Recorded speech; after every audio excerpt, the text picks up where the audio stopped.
आइए मूव करते हैं एग्जाम्पल 4.6 की तरफ कि जिसमें आपको इलेक्ट्रॉन डॉट और क्रॉस को स्ट्रक्चर को रिलेट करना है सिंगल कोवेलेंट बॉन्ड से। So let's move on to example 4.6. Draw electron cross and dot structures for CH4.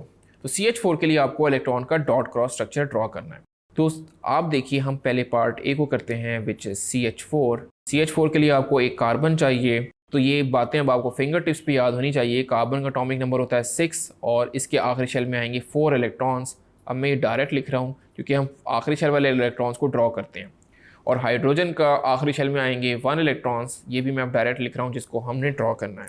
तो इसको आप सेंटर से यूँ ड्रॉ कर लें, ये कार्बन आ जाएगा बिल्कुल सेंटर में, इसको आप सी से रिप्रेजेंट कर दें और 4 हाइड्रोजन की आप बना दें ओवरलैपिंग, क्योंकि इस एच है आपके पास 4, तो 4 हाइड्रोजन आप बना दें ओवरलैपिंग से। 1 hydrogen, 2nd hydrogen, 3rd hydrogen and 4th hydrogen.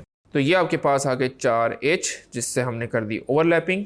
अब आपने शो करने हैं इलेक्ट्रॉन्स, तो कार्बन के इलेक्ट्रॉन्स को आप डॉट से शो कर दें। तो ये आ गए आपके 4 कार्बन के इलेक्ट्रॉन, क्योंकि 4 हैं इलेक्ट्रॉन। आप देखिए वैलेंस शेल में 4 इलेक्ट्रॉन, हम यहाँ पे वैलेंस शेल के इलेक्ट्रॉन शो करते हैं।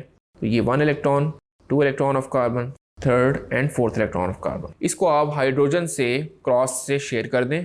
एक हाइड्रोजन में 1 इलेक्ट्रॉन है तो ये हाइड्रोजन आ गया, एक क्रॉस, एक और हाइड्रोजन, एक और क्रॉस, एक और क्रॉस, एक और क्रॉस। तो अब आप देखिए आपको ऑक्टेट इसका कंप्लीट मिलेगा कार्बन का, और डुप्लेट हाइड्रोजन का कंप्लीट मिलेगा। इसको भी देख लेते हैं। देखिए हाइड्रोजन के 2 इलेक्ट्रॉन, इस हाइड्रोजन के भी 2 इलेक्ट्रॉन, इस हाइड्रोजन के भी 2 इलेक्ट्रॉन और इसके भी 2 इलेक्ट्रॉन, डुप्लेट कंप्लीट।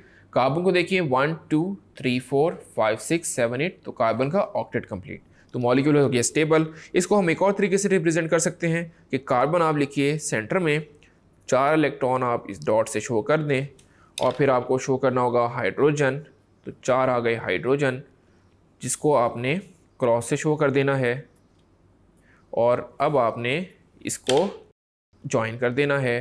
तो एक कोवेलेंट बॉन्ड बन गया सिंगल, एक और सिंगल कोवेलेंट बॉन्ड, ये भी सिंगल कोवेलेंट बॉन्ड, और ये 4 आपके पास सिंगल कोवेलेंट बॉन्ड। यहाँ पे स्टूडेंट्स अगर मैं आपसे बात पूछूं कि किसके पास कितने बॉन्ड पेयर हैं, तो आप कह सकते हैं क्योंकि 4 आपके पास बॉन्ड पेयर हैं, 4 इलेक्ट्रॉन आपकी बॉन्डिंग में हिस्सा ले रहे हैं। और यहाँ पे कोई भी लोन पेयर नहीं होगा क्योंकि कोई भी इलेक्ट्रॉन पेयर ऐसा नहीं है जो कि बॉन्डिंग में हिस्सा ना ले रहा हो। इसी तरह आप वाटर के एग्जाम्पल कर सकते हैं which is your home task. So हम नेक्स्ट एग्जाम्पल की तरफ मूव करते हैं।